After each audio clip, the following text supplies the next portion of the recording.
So in one of my recent videos, I said that there are more millionaires made during a depression than any other time in history. And you hear that quote thrown around a lot, but there's not actually a ton of data around it. And so I thought I'd talk a little bit about it because I think, look, the reality is I do believe that there are more millionaires made during depressions and recessions than during bull markets. And here's why. So if you can, it depends. There's a little bit of semantics. It depends on how you're defining what a millionaire is. If you just say like, oh, well, somebody who has $1 million is a millionaire, then there are a lot of people during bull markets that make a ton of money during that bull market. But the problem is that the reason that they are making money is because at that point, like there's typically a lot of money flushed into the system. And so it's relatively easy to get your hands on more money. And everything's going up and to the right. There is no risk. It's hard to fail. And so, of course, you're going to have a lot of people that, at least temporarily have millions of dollars and become millionaires. The problem, though, is that once that bubble bursts, they are no longer millionaires. And so in my mind, when I think about what does it mean to be a millionaire, it's, are you a legit long-term, able to say I am a millionaire. That's part of who I am. And if you think about it from that perspective, most millionaires are made during recessions and depressions. And so I thought it would be worthwhile to talk a little bit about why that is the case in this video today, in hopes that you can leverage this as you're thinking about how do I play the current environment to set myself up for success over the long run. Because we are in this environment where market's down substantially. Everyone's talking about, us being 6 months away from a recession. I think we're already in a recessionary environment, particularly if you look at specific sectors. You're seeing the housing prices start to come down. You're seeing startup valuations come down. You're seeing private markets across the board. Valuations are coming down. You're seeing public equities are coming down. And a lot of that's because lots of cash is being pulled out of the system as interest rates go up and so forth, and people are becoming more risk averse. And as there's less cash, that in turn is resulting in not only drops in asset prices, but in the increase of really tough situations for owners of assets. So here's the big opportunity in a recession. If you think about it, the relatively poor middle class, they get hit by recessions and depressions, but not to the same scale as the rich. And the reason for that is because those that work in the middle and lower classes of society are primarily generating income off of their labor. Now, if you think about wealth creation or income creation, it's either from your labor or from your capital, right? If you ever read stuff by Karl Marx, he talks a lot about owners of capital and all this stuff. So, but if you break it down, you either generate income from your labor, right? I'm going to go out and I'm going to work hard. I'm going to plow the field. I'm going to plant the seeds. I'm going to harvest the seeds. I'm going to sell them. Or I'm going to be a doctor and I'm going to go and I'm going to heal the person. And they're going to compensate me for that service that I provided for them, right? It's my labor that's creating the value. The other way to create income is from assets. So you own assets. So for example, I own a piece of real estate and I rent that real estate out to somebody and they pay me for access to that real estate. And so that asset generates income. And this is the whole idea behind passive income, right? Where I own the asset and then I rent out access to the asset to other people and then they pay me for that. And that generates this passive income. Well, if you think about it, the reason the rich are rich is because they own lots of assets.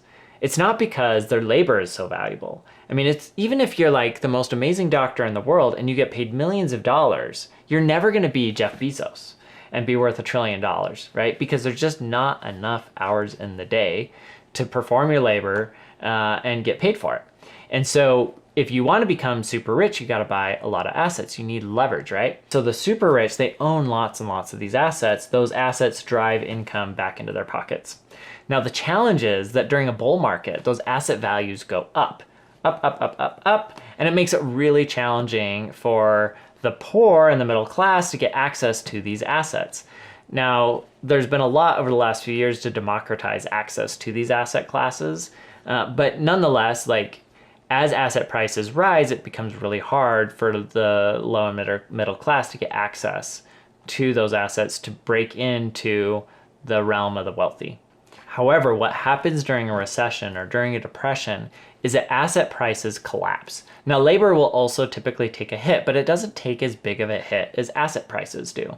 As asset prices collapse, all of a sudden, people in the middle and lower classes are able to leverage their labor, the income from their labor, to start acquiring assets at greater quantities, thereby setting themselves up for the next bull run when those asset values climb in value. And because their cost basis is so low, they can afford to take a huge hit in a recessionary environment and watch those asset prices drop and still be ahead.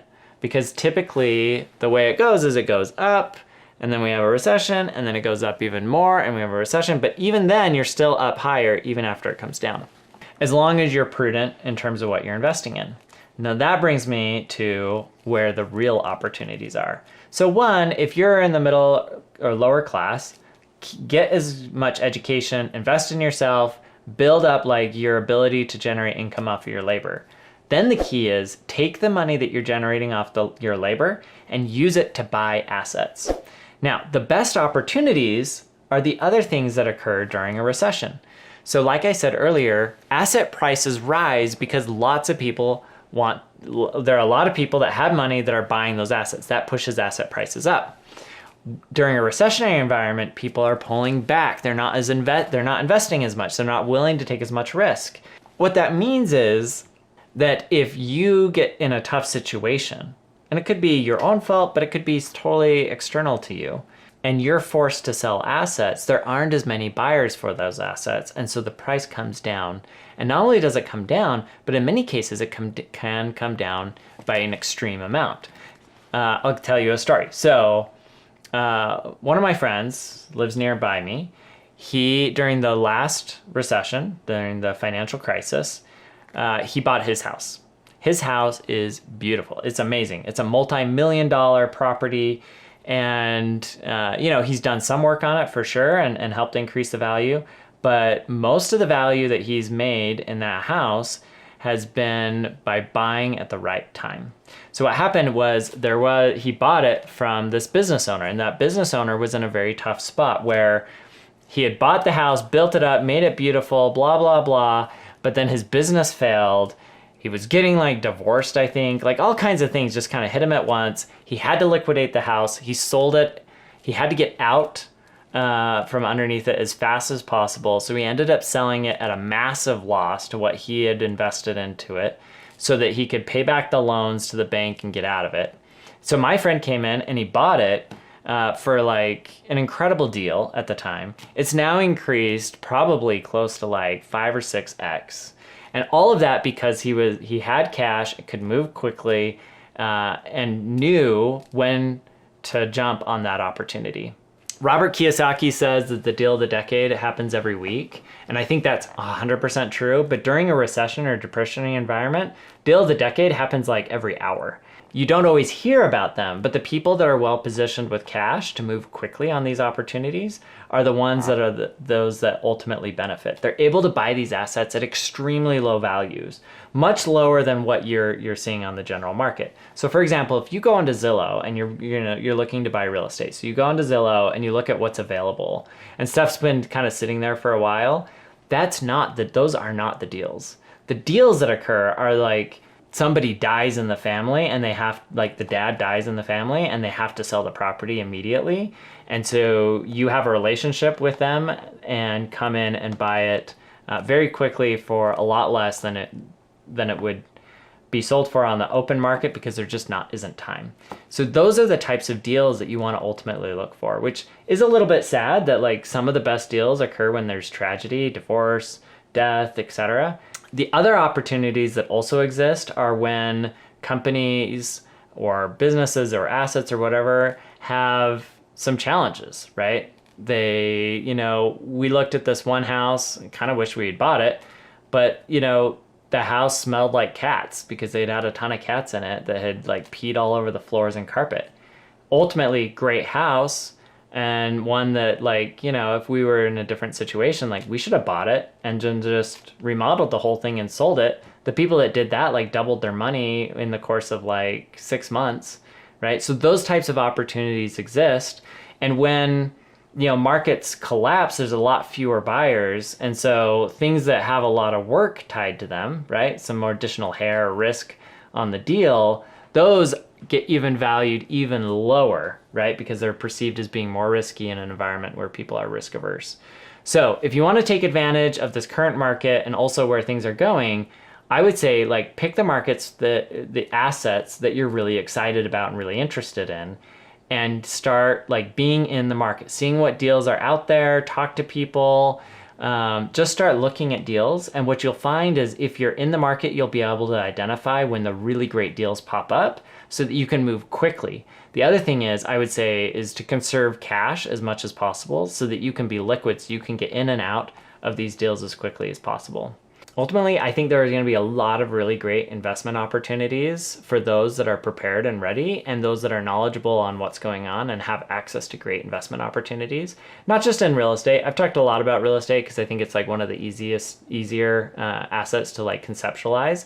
But I think there will be similar opportunities in stocks, both private and public, in startup companies, in all kinds of, maybe it's even crypto, debt investments. There's going to be all sorts of opportunities for those that are knowledgeable and have cash ready to move. Anyways, I hope this was helpful. Again, this is not investment advice, but just, my thoughts on what's going on in the market and the world and the things that I'm thinking about.